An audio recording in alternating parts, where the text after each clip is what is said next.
Let me just say this one story. I'm in Phoenix. I'm working out in Phoenix, Arizona. It's Ramadan, and I'm doing an interview with this guy. And I'm talking a little scared. He got very little hands. You know those little white guys with small little hands. And he's nice. And some guys were picking on him. And I said, yo, chill out. Leave him alone. You know, I got my Ramadan stuff on. I think I'm religious. So I come over. I'm talking to him and stuff. He's very tiny, petite little guy. Thank you. And thank you, sir. And then he leaves. I do the interview. 2 or 3 days come by. SWAT has the whole gym surrounded. So they come in, and they show a picture of me and this guy shaking hands.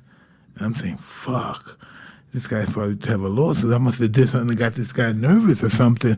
And he said, do you know this guy? And I said, well, listen, I was promoting a fight, and I must have got a little animated, and he may have gotten scared. If anything happened, I'm just sorry. I didn't mean to. And then he snatched the paper back, the picture back. No, Mr. Tyson, he liked you. He didn't like the 20 people he shot and the 8 that he killed. Ooh. What? Wow, he was the baseline shooter. He was a serial killer. He was a boxing writer, too. No, really. The skinny little white guy you were describing? Yeah. That little fucker, right? Look at his hands. Look at it. No, I'm serious, man. Y'all laughing. Look at his hands. He's a little small. Look, he looks like... Yeah. In the interview, so, Mr. Tyson, oh, my God, I'm such a fan. I'm like, fucking, I'm like, looking, it's okay, brother. Don't worry, nobody's going to fuck with you. Because they were fucking with him outside. You know what I mean? I said, don't worry about it. I got you. And I thought something happened, you know. And he turned out to be a mass murderer? Yeah, he shot 28 or something, 8, but he killed 8. Dirty motherfucker. And he committed suicide in prison, so I guess that turned out great. Again, you met a lot of weird cats. Listen, this is my life. Listen, I must draw these kind of people. I got the Aryan guy right here, the big beard, and then I got the Taliban guy right here. And I say to my people, hey, man, how those people get close to me like that? You know what they said? They bought a ticket. They bought a ticket. Do you in your house or your office or, you know, do you have a picture of him? Absolutely. Yeah. What's your favorite picture of you and him? Me hugging him. And he's like, get off me. He hates that. Get the fuck off. Hey, what are you doing? Get off. That's your favorite picture with Cubs? Yeah. He's like, get off. Stop. He doesn't like intimacy. He doesn't like that stuff. He's too hard. What do you think about when you see that picture? He was right. I'm the greatest ever. Wow. Me, I always bust this chop. Said, me and you are the only people still making money from a fight that happened 30 years ago. Straight up. Right? That's right, yeah. It's crazy, huh? You said you made $30 million from this fight, just from the bite. Well, I know I made 27 because they took 3 from me. They took 3? They fined me 3. Look. You said I got fined $3 million for that. Yeah. And I might have made $30 million since that happened from the bite. From just the pick. Yeah.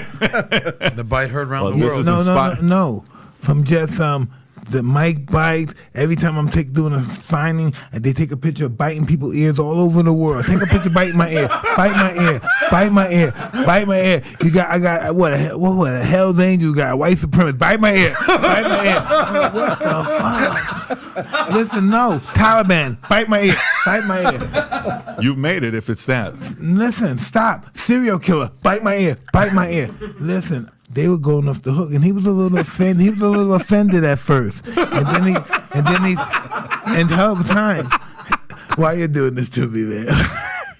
He was a little offended until he saw the profit of it. He saw that profit. Hey, I'm with you.